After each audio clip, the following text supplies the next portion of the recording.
주 예수 그리스도 이름으로 화요일 저녁 예배 말씀드리겠습니다. 오늘 이 시간에는 언약궤의 예루살렘 안치라는 그런 제목으로 사무엘하 6장을 살펴보도록 하겠습니다. 지금 이제 다윗 시대를 우리가 지금 공부를 하고 있는데 다윗 시대의 이스라엘은 여러분들 잘 아시다시피 신정 국가입니다. 신정 국가. 더 자세히 말씀을 드리자면 신정 왕정 국가. 하나님으로부터 기름 부음 받아 세워진 왕이 하나님의 뜻에 따라 나라를 통치하는 그런 국가 체제를 신정 왕정 국가라고 합니다. 우리가 지난 시간 5장에서 공부했듯이 다윗이 이제 온 이스라엘의 왕이 됐잖아요. 왕이 된 후에 이제 예루살렘을 정복을 하고 수도를 예루살렘으로 옮깁니다.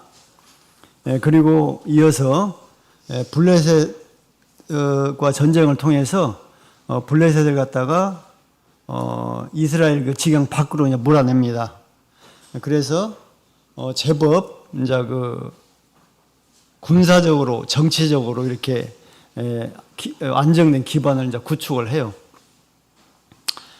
이제 다윗은 아까 그 신정 왕정 국가라고 했는데 신정 왕정 국가로서의 이제 종교적 기틀을 이제 확실히 다주고자 합니다.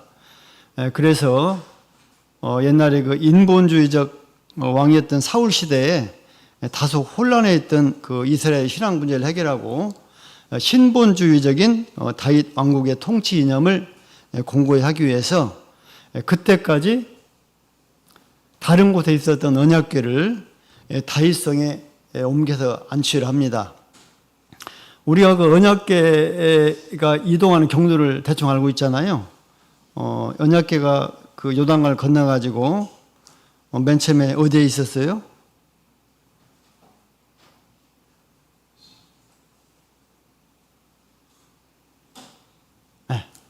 잠시 후에 말씀드리겠습니다. 그래서 이제 안치를 하게 되는데 오늘 말씀드리고 우리 살펴볼 내용은 창세기 6장이에요. 이제 사무엘 6장. 6장에는 다윗이 언약궤를 다윗성으로 운반하고 안치하는 사실을 기록하고 있습니다. 1절에 11절까지는 그 언약궤를 운반하던 중에 그 실무 책임자였던 우사의 죽음 사건으로 인해서 언약궤 안치가 무산돼 1차 무산돼요.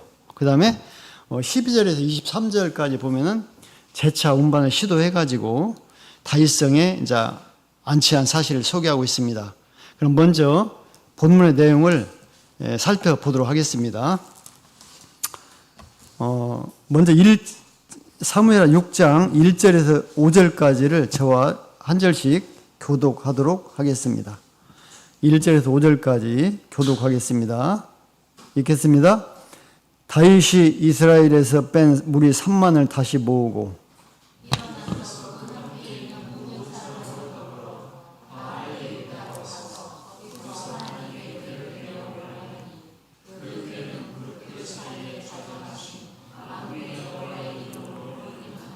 저희가 하나님의 궤를 새 수레에 싣고 산에 있는 아비나답의 집에서 나오는데 아비나답의 아들 우사와 아효가 그 새 수레를 모니라.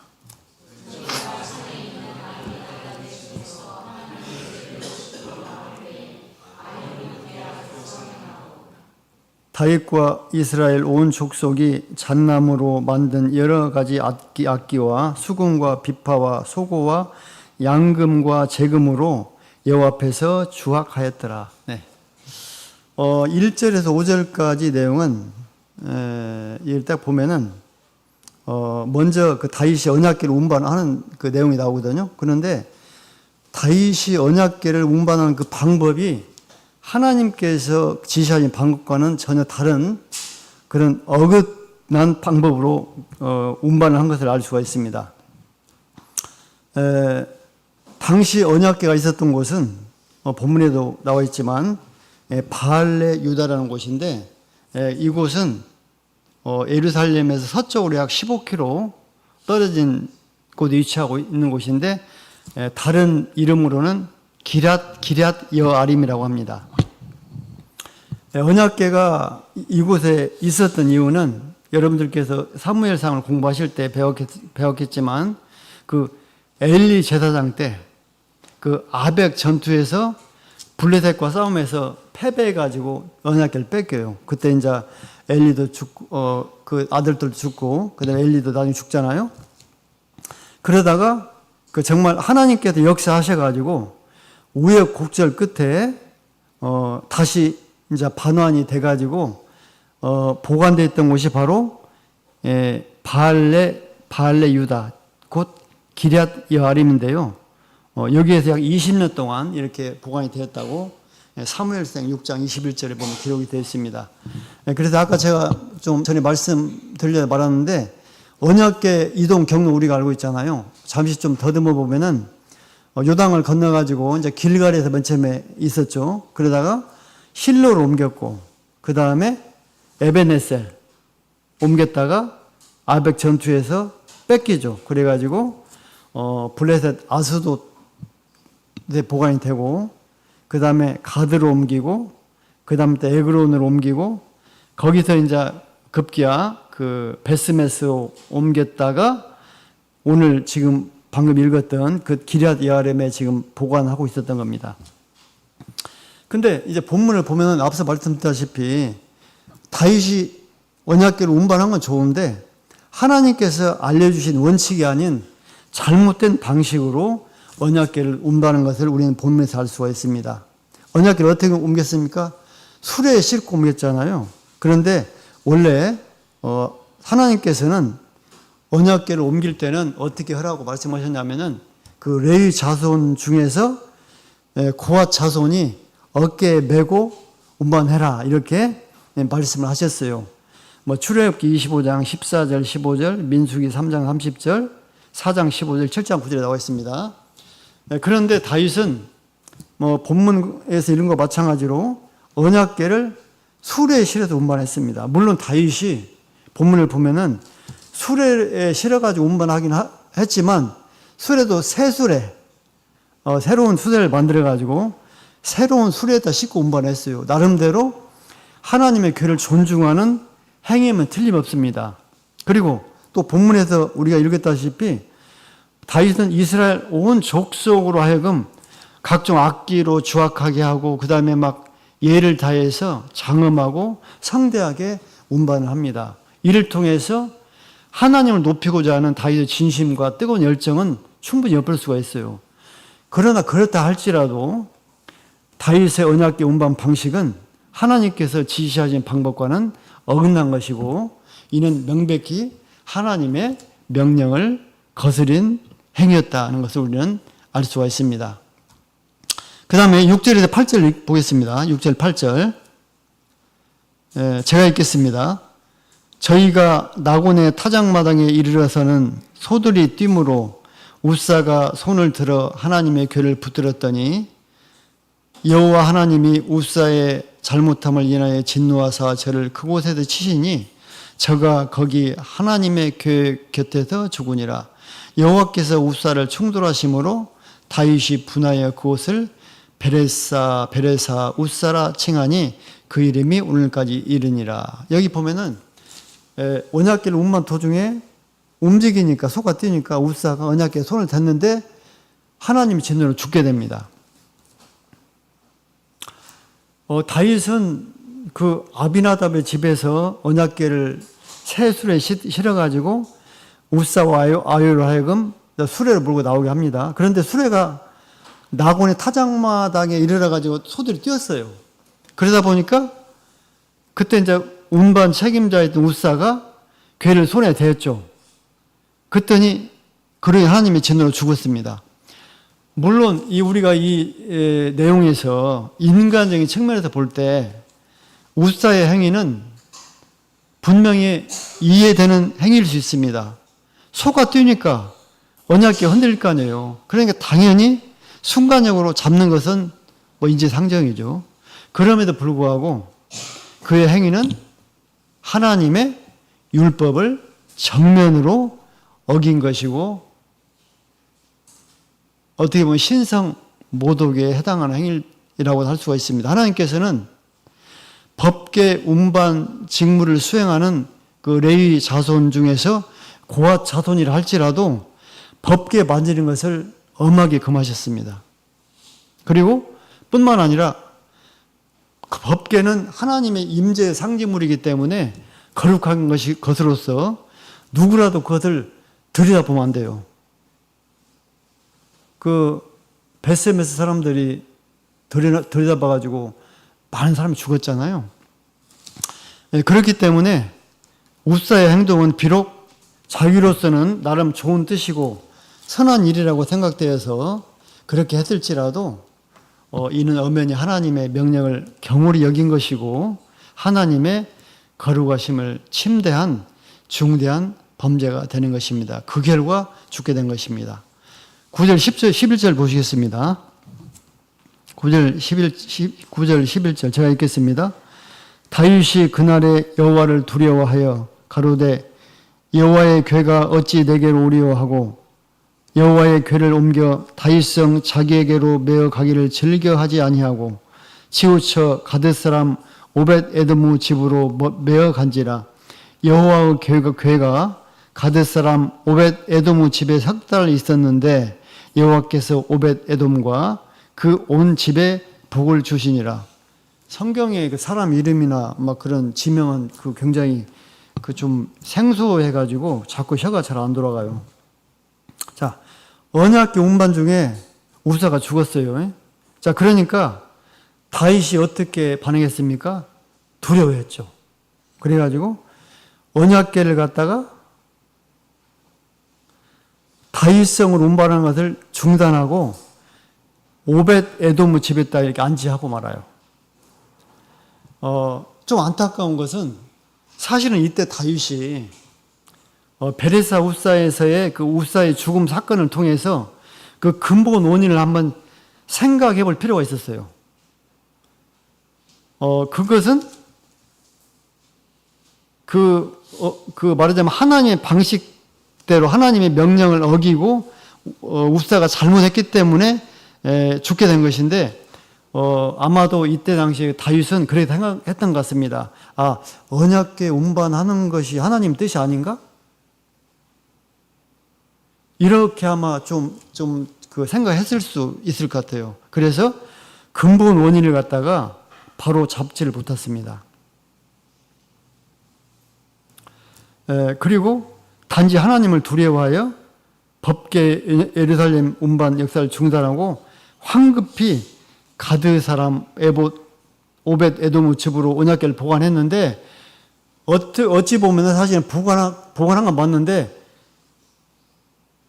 좀 약간 속된 그런 표현으로 말씀드리자면은 떠넘긴 것이라고 부를 수 있어요. 떠넘긴 거. 왜 두려우니까 중간에 막 집으로 떠넘긴 거죠.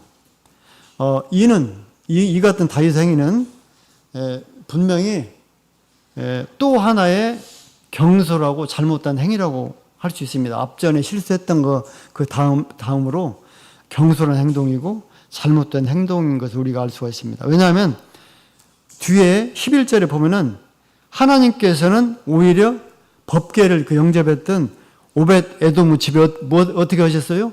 복을 주셨거든요. 그러니까 언약궤 옮기는 자체가 문제가 있는 것이 아니라 다른 곳에 있었어요. 그런데 무서워가지고 그쪽으로 옮긴 거죠. 자, 그러므로 다윗은 하나님의 진도를 접했을 때 무조건 두려워하기보다는 원인을 규명하고 올바른 방법으로 법궤를 예루살렘으로 모셔왔어야만 마땅합니다. 이에 반해서 오벳 에돔의 행위를 한번 살펴보겠습니다.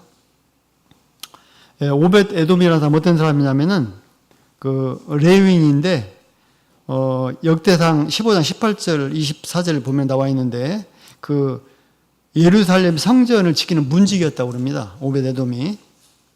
근데 당시 그 오벳 에돔 입장에 생각해 보자고요.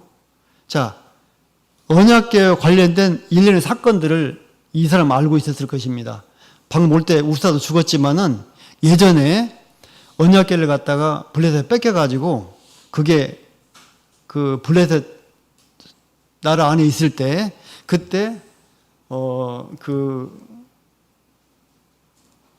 재앙이 내렸잖아요. 뭐 다고 우상이 파손이 되고, 그 다음에 또 아스도 에그론에서 뭐 독종이 퍼지고, 그래야 결과는 두려워가지고, 언약궤 자체가 두려워가지고, 본의 아니게 예루살렘, 이스라엘로 받아놓은 거 아니겠습니까? 그 언약궤와 관련된 그 두려운 사건들을 오벳에돔은 충분히 알고 있겠죠. 그리고 이번에 큰 사건도 알고 있었고, 다윗이 떠넘긴 것도 아마 알고 있었을 거예요. 그럼에도 불구하고 그런 상황에서 어느 누구도 선뜻 언약궤를 자기 집에 들이기가 쉽지 않았을 상황임에도 불구하고 오벳에돔은 이런 악조건 상황에서도 하나님의 언약궤를 자기 집으로 순전히 영접을 한 것입니다. 이 내용으로 볼 때 오벳에돔은 참으로 하나님 앞에서 용기 있는 믿음의 사람이고 순종의 사람임을 우리는 알 수가 있습니다. 이런 연유로 하나님께서는 오벳에돔과 온 집에 복을 주셨다는 것을 알 수가 있습니다. 12절, 15절 보겠습니다. 12절, 15절. 자, 같이 한 절씩 교도하겠습니다. 제가 읽겠습니다. 혹이 다윗 왕에게 고하여 가로되 여호와께서 하나님의 궤를 인하여 오벳에돔의 집과 그 모든 소유에 복을 주셨다한지라. 다윗이 가서 하나님의 궤를 기쁨으로 메고 오벳에돔의 집에서 다윗성으로 올라갈세.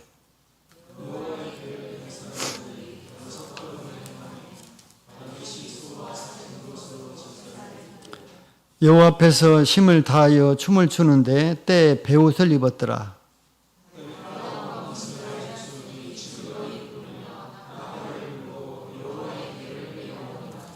이 내용은 아시다시피 1차에든 실패를 하고 재차 이렇게 시도를 해가지고 이제 안치하는 내용인데요.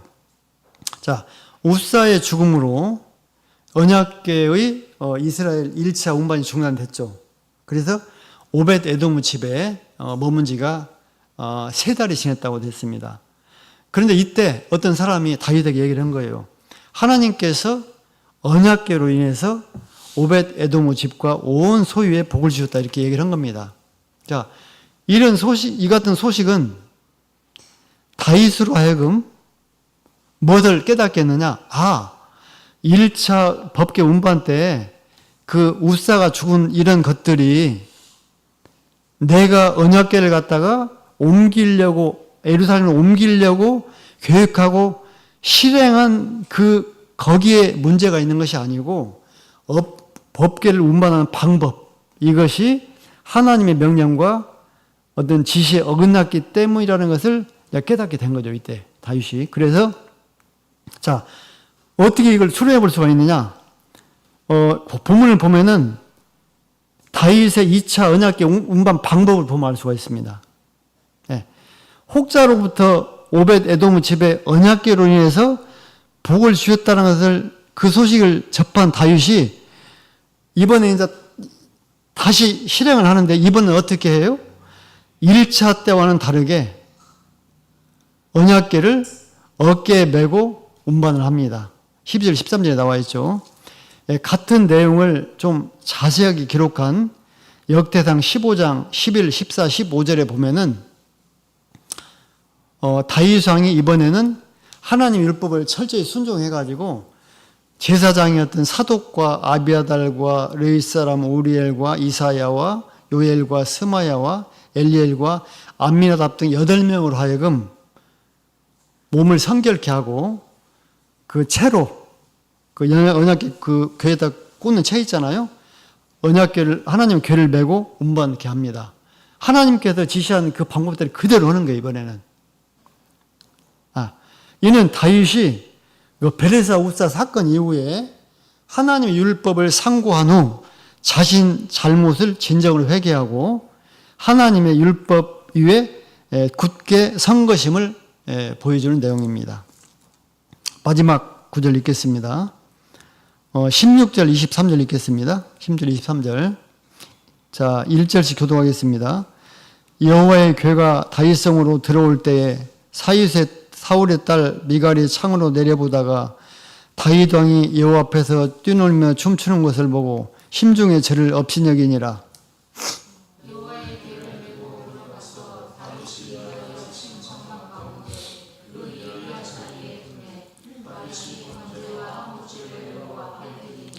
다윗이 번제와 화목제 드리기를 마치고 만군의 여호와의 이름으로 백성에게 축복하고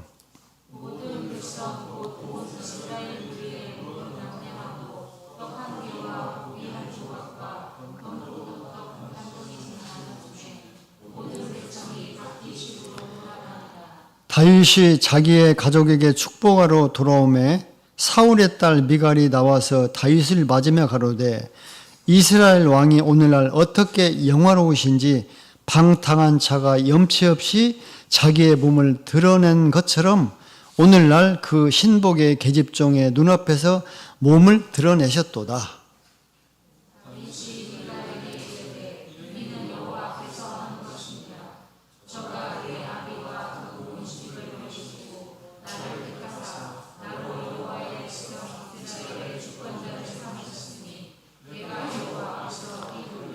내가 이보다 더 낮아져서 스스로 천하게 보일지라도 내가 말한 바 계집종에게는 내가 높임을 받으리라 한지라. 그러므로 사울의 딸 미갈이 죽는 날까지 자식이 없으니라. 자, 하나님의 언약궤가 다윗성에 들어옵니다. 이때 다윗은 배에 에봇을 입고 여호와 앞에서 뛰면서 춤을 췄어요. 근데 이때 내용이 보면은 다윗의 여기는 사울의 딸이라고 나와 있죠. 사울의 딸 미갈이 창을 열고 보다가 심중에 다윗을 업신여겼습니다. 그가 다윗을 업신여긴 이유는 미갈이라는 사람은 평소 언약궤를 함부로 다루었던 자신의 아버지 인본주의적인 왕 사울의 영향을 받아가지고 언약궤에 대한 올바른 인식이 부족했습니다. 이 사람은. 자, 이런 연유로 다윗이 신앙적 열정으로 하나님의 궤 앞에서 몸을 드러낸 채 기뻐 춤추며 겸비한 행동을 취한 것을 갖다가 어떻게 생각했냐? 스스로 왕의 체면과 품위를 손상한 것으로 간주했어요. 이 다윗은. 자, 그러면은 왜 춤추는 것 보고 왜 그렇게 했을까? 이제 여기에서 우리가 한번 여러 가지 자료를 찾아볼 필요가 있는데, 당시 이스라엘 그 춤추는 그 문화에 대해서 한번 우리가 좀 이해를 하고 가야 이걸 알 수가 있습니다.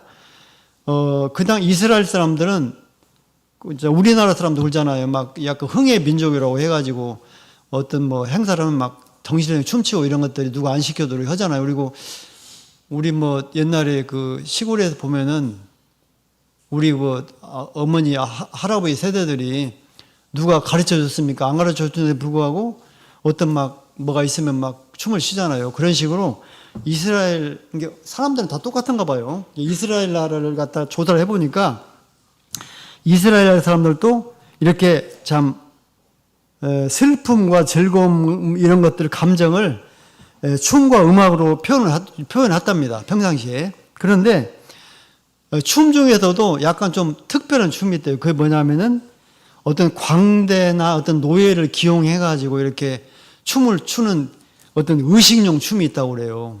근데 오늘 해당은 바로 그 춤인데 제가 잘 찾아보니까 뭐 전쟁에 승리했거나 어떤 국가적으로 큰 행사가 있었을 때 그때 이제 광대들이나 노예들을 이렇게 그 행렬 맨 앞쪽에 이렇게 세워가지고 춤을 추게 하는데 이 사람들은 복장이 어떻게 되냐면은 약간 반쯤 벗은 그렇게 좀 약간 우스꽝스러운 그런 막 그 모습 있잖아요. 그런 모습으로 해가지고 춤을 춘대요. 이렇게 함으로써 어떤 행사나 이런 그 의식에 대해서 경의를 표했다고 합니다. 근데 이때 그 광대나 그런 사람들은 주로 노예나 종이 그런 역할을 했다고 합니다. 근데 오늘 본문을 보니까 다윗은 이스라엘 나라의 왕이잖아요. 근데 왕이 그런 어떻게 보면 그때 문화, 그때 그 당시의 그 풍속을 봤을 때 어떤 그 하찮은 그런 사람들이 하는 그런 행동을 한 겁니다. 그러니까 이렇게 행동을 했는데 이것을 봤을 때, 미갈이 봤을 때는 당연히 좀 이렇게 질책을 하고, 이렇게 했던 것은 어떻게 보면은, 보통 사람으로도 당연하게 있었을 수 있어요. 그런데 다윗은 왜 그런 행동을 했느냐, 다윗은. 응? 왕이 채통도 생각하지 안 하고. 그러니까 그 행사를 빛내기 위해서 그런 역할을 했던 것은 지극히 가장 신분이 선한 사람이 그걸 했다는 거예요. 그러니까 다윗은 스스로 하나님 앞에 나는 가장 낮은 사람이다. 나는 자기를 아주 낮춘 그런 태도였다고 그럽니다. 이게 하나님을 앞에서 자신을 완전히 그냥 하찮은 광대처럼 낮추고, 하나님은 반면에 내가 낮아지니까, 왕이 낮아지니까 하나님은 엄청 높아지는 그러한 뜻으로 그렇게 했다는 거예요. 그런데 미갈은 그것을 못 본 거죠. 단지 겉으로 드러난 것만 보고 업신여겼다는 거죠. 그러니까 22절에 보니까 다윗이 그렇게 얘기잖아요. 내가 더 낮아져 가지고 천하게 보일지라도, 이렇게 하면서 결과적으로는 내가 높임을 받으리라, 이렇게 말씀하면서 미갈을 질책한 거죠. 즉 다윗의 행위는 어떤 철없는 행위가 아니라 하나님의 영광을 위해서 스스로 낮아진 것이므로 자신은 결국 하나님으로부터 존귀를 얻게 될 것이라는 확신에 찬 그런 말인 것입니다.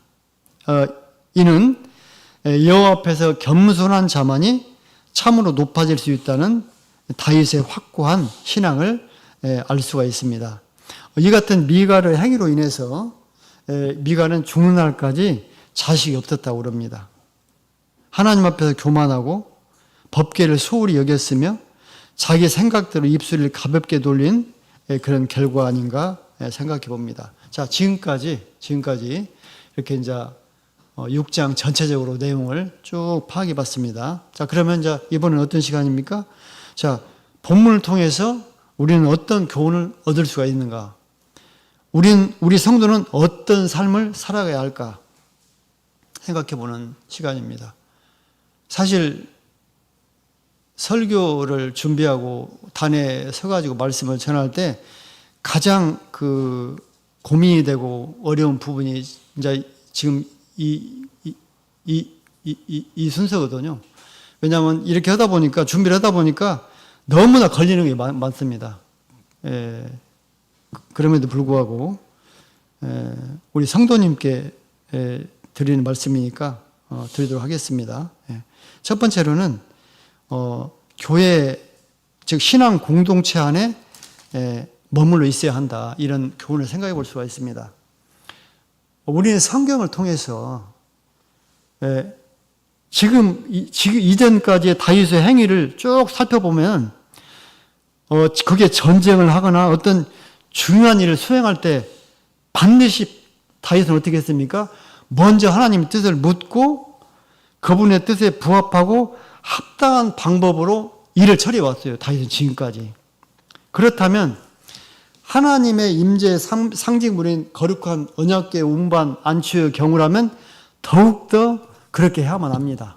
더욱더 물어보고 율법도 이렇게 하나님의 그 법도 찾아보고 이렇게 해야 되는데 그렇게 안 했다는 거잖아요. 그렇게 안 했어요. 왜 그렇게 안 했을까? 다윗같이 이렇게 참 하나님 앞에 합당한 사람이, 매사에 물었던 사람이. 이게 이제 저도 자료들을 찾아보니까 성경을 연구한 사람들은 이렇게 추정을 하더라고요. 근데 이게 굉장히 공감이 갔습니다. 사무엘이 죽었잖아요. 사무엘이 죽고 나서 이제 이스라엘 백성들이 왕을 원해가지고 왕을 세웠어요. 사울을. 근데 사울은 인본주의적인 그런 왕이잖아요. 사람의 생각으로 통치를 하잖아요. 그리고 그 사울의 지금까지 행적을 보면, 죽기까지 행적을 보면은 하나님을 경외하는 그런 것은 좀 거리가 멀잖아요. 그래서 종교적으로 굉장히 혼란스러웠던 그런 시기가 아니었던가 싶어요. 자, 그렇다 보니까 전반적으로 하나님의 율법에 대한 가르침이 제대로 시행이 안 됐겠죠. 백성들에게도.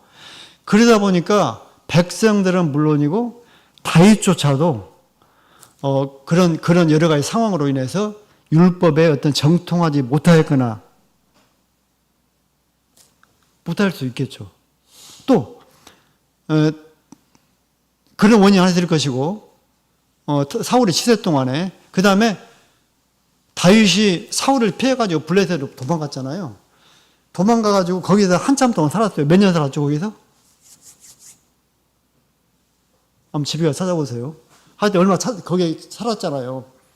살면서 그쪽 지방의 어떤 그 문화에도 영향을 받았을 것이다. 왜냐하면은 그 블레셋 사람들은 그 신상을 옮길 때 주로 수레에다가 실어갖고 운반을 했답니다. 그러니까 우리가 베스메스로 언약궤를 보낼 때도 수레에 실어갖고 보내잖아요. 그러니까 그런 것들 잘못된 이방 문화에 접할 수도 있고 또 하나의 그 정계적 혼란기에 제대로 율법에 대한 어떤 이해도가 좀 부족한 것이 아닌가, 좀 무뎌진 것이 아닌가 그렇게 추정을 하는데 저는 이걸 준비하면서 일리가 있다. 그리고 수긍이 간다라고 생각을 했습니다. 그렇기 때문에 우리 성도는 어떻게 해야 되겠습니까? 이런 내용을 통해서 우리가 교회를 멀리하고 그래서 하나님 말씀을 못 듣고 세상의 환경에서 머물게 된다면 하나님 뜻을 잊거나 제대로 알지 못해서 점차 세상의 풍습에 물들게 되어서 오늘 다윗처럼 하나님 뜻과는 다른 그런 행동을 할 수가 있을 것이다. 그런 생각을 해봤습니다. 그래서 신앙 공동체인 교회를 가까이 해야 되지 멀리 하면 안 되겠다. 그런 걸 첫 번째 생각해 봤고요. 오늘 생각 부분이 여러 개 됩니다. 두 번째로는 하나님의 뜻에 부합한 삶이 돼야 되겠다. 당연한 말씀인데요. 다윗의 잘못된 시작. 다윗이 언약궤를 옮길 때 방법을 잘못했잖아요. 잘못된 시작. 즉 하나님의 방법이 아닌 자신의 방법대로 수레를 운반한 일은 그걸로 끝난 것이 아니라 우사라는 사람으로 하여금 또 다른 더 큰 잘못을 범하게 했어요. 그래가지고 그 사람 죽습니다. 이게 다윗이 단추를 잘못 껴가지고 결과적으로 그런 일이 벌어진 거예요. 어깨에 맸으면 그런 일이 안 벌어졌죠. 자, 결국 다윗의 어떤 신앙적 동기와 열정은 굉장히 좋았죠. 그러나 본래 그러한 그 자기의 실수로 인해서 잘못된 시작으로 인해서 하나님의 뜻에 부합하지 않는 행위로 인해서 의도했던 법궤 운반도 실패했잖아요. 1차적으로. 그러므로 어떤 좋은 것이라 할지라도 하나님 뜻에 어긋난다면 정당화될 수가 없다. 즉 아무리 선한 동기와 열심을 가졌다 할지라도 하나님의 뜻에 부합하지 않는 방법으로 추진된다면 결코 하나님께서 기뻐하시지 않으면 물론 진노를 당할 수 있다. 자, 다윗의 1차 실패를 통해서 우리는 이걸 한번 생각해 볼 수 있어요.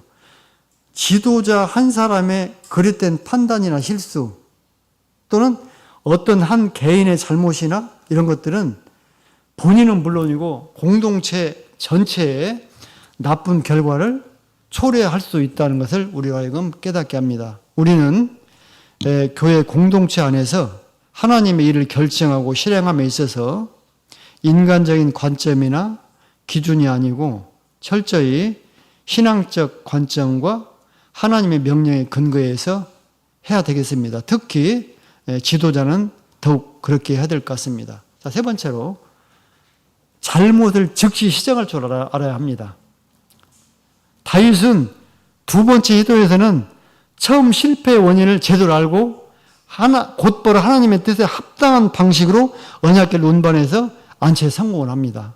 우리 성도도 신앙생활에서 누구라도 어떤 경우에는 실수할 수 있습니다. 그러나 다윗처럼 즉각 돌이키고 바로 잡을 줄 알아야 하겠다는 그런 교훈을 생각해 봅니다. 또 네 번째로 하나님 앞에서 겸비한 사람이 되어야 하겠습니다. 다윗은 언약궤를 예루살렘에 안치하는 과정에서 한 나라의 왕으로서가 아니라 하나님을 모시는 백성 중에 지극히 평범한 사람의 그런 모습으로 지극히 겸비한 자세로 마치 하찮은 광대 모양을 하고 춤추면서 하나님의 영광을 찬양하였습니다. 이는 성도가 하나님을 어떻게 섬겨야 하는지를 교훈하고 있습니다. 겸손한 자세를 견지하게 했습니다. 성경에는 겸손과 관련된 성경 구절이 많이 있습니다. 다섯 번째로 이해 득실을 따져서 신앙생활을 하면 안 됩니다. 이거 참 너무나 오베데돔은 언약궤를 운반 중에 하나님의 진노에 의해서 웁사가 죽었어요. 그로 인해서 사람들이 다 도료했습니다. 심지어 왕조차도 언약궤 운반을 중단했어요. 정말 두렵고 어려운 상황이었어요. 그럼에도 불구하고 위험을 감내하고 언약궤를 자기 집으로 영접했습니다. 오베데돔은 하나님에 대한 믿음과 겸손과 용기를 지닌 사람이었습니다. 그로 인해서 그와 온 집에 복을 받았습니다. 이해 득실을 따지지 않았어요. 그냥 하나님께 순종하고 받아들인 겁니다. 어떤 어렵고 힘든 상황에서도 흔들리지 않고 하나님을 우리 가정의 주인으로 모시는 삶이 얼마나 축복된 삶인가를 다시 한번 깨닫게 합니다. 이제 2개 남았어요. 6번째로 성업에 적극 참여하고 협력해야 하겠다는 교훈을 생각해 봅니다. 언약궤가 다윗성으로 운반되어 왔을 때, 안치될 때 다윗 왕을 포함한 온 백성이 함께 참여하고 기뻐하고 하나님께 제사를 드려 영광을 돌렸습니다. 그런데 사울의 딸, 여기는 사울의 딸이라 나와요. 다윗의 철학 안 나오고 자꾸 나쁜 좋지 않은 이미지로 이렇게 자꾸 기억하게 합니다. 그 행동을 이렇게 했기 때문에 사울의 딸 미갈은 동참하지 않고 집안에서 창을 통해서 그 광경을 바라봤어요. 이게 어떤 거룩한 행사에 동참해가지고 협력하고 이렇게 같이 기뻐해야 되는데 그러지 않고 안에 있으면서 자꾸 트집만 잡고 있다는 거죠. 그리고 이를 통해서 우리들도 교회 공동체가 주관하는 어떤 행사나 그런 성업에 적극적으로 동참하고 하나님께 영광을 돌리는 삶을 살아야 되겠다라고 하는 교훈을 생각해 봅니다. 마지막으로 7번째, 다른 사람의 마음에 상처를 주는 언행을 삼가야 합니다. 사울의 딸 미갈은 다윗 왕이 하나님 앞에서 미천한 광대의 모양으로 어린아이와 같은 순전한 모습으로 온몸으로 옷을 반쯤 벗은 상태로 기뻐하며 찬양하는 모습을 보고 심중에 그를 업신여겼습니다. 그리고 다윗 왕에게 함부로 말을 짓거리는 거예요. 방창한 자가 염치 없이 몸을 드러냈다라는 질책의 말까지 하면서 다윗의 마음을 상하게 했습니다. 우리는 다른 사람에게 상처가 되는 상처를 주는 언행을 삼가를 해야 합니다. 혹이라도 다른 사람을 위해서 남의 잘못을 지적할 때는 참 쉽지가 않은데요. 오래 생각하고 지혜롭게 해야만 합니다. 또한 그 사람을 믿음의 눈으로 바라보고 믿음의 말을 해야만 되겠습니다. 이상 7가지를 살펴봤어요. 이제 오늘 본문 말씀의 결론을 맺겠습니다. 언약궤는 하나님의 임재의 상징입니다. 다윗이 온 이스라엘 왕이 된 후에 언약궤를 예루살렘 성으로 옮겨가지고 장막에 안치한 것은 이스라엘의 진정한 통치자는 오직 하나님이라는 사실을 인정하고 백성들에게 공포하는 행위였었습니다. 이는 다윗 자신은 단지 하나님의 통치자를 대신하는 대리자로 세움을 받은 만큼 향후 오직 하나님의 말씀으로 나라를 통치할 것이고 온 이스라엘이 하나님의 말씀에 온전히 순종할 수밖에 없다는 사실을 인정하고 공식화한 행위입니다. 그래서 다윗은 나중에 그 성경을 보면은 이후에 나라를 통치하는 과정에서 비록 한때는 인간적인 연약함으로 인해서 순간적인 실수를 범하긴 했지만 매사에 하나님께 묻고 의지하는 하나님 중심의 삶을 살았고, 그래서 하나님께 합당한 왕이 될 수가 있었습니다. 다윗은 지난 시간에도 설교자가 말씀했지만은 언약궤를 예루살렘 성에 안치한 후에 기뻐 감사하면서 하나님께 영광을 돌리는 그런 시를 썼는데 그게 바로 시편 24편입니다. 네. 시편 24편 1절에서 10절까지 있는데 1절과 10절만 제가 봉독하도록 하겠습니다. 1절. 땅과 거기 충만한 것과 세계와 그 중에 거하는 자가 다 여호와의 것이로다. 쭉 이제 생략하고요. 10절에 영광의 왕이 누시뇨 만군의 여호와께서 곧 영광의 왕이시로다. 이 내용은 그 복음상가에 보면은 그 찬양으로도 되어 있습니다. 문들어 머리들어 그런 곡이 있는데요. 다윗은 이처럼 하나님을 높이는 그런 하나님 중심적인 그런 삶을 살았던 것입니다. 바라옵기는 우리 성도의 삶도 다윗처럼 내 마음 중심에 또 우리 가정에 하나님을 주인으로 모시고 하나님 중심의 삶을 살아갈 수 있다면 하나님께서 복 주시고 칭찬하시리라 확실합니다. 우리 모두 그런 삶을 살아갈 수 있기를 소망합니다. 마치 오늘 본문에서 다윗이 그랬던 것처럼. 이상으로 말씀을 마치겠습니다. 묵도하시겠습니다. 아멘. 다 같이 기도하시겠습니다. 오늘 들으신 말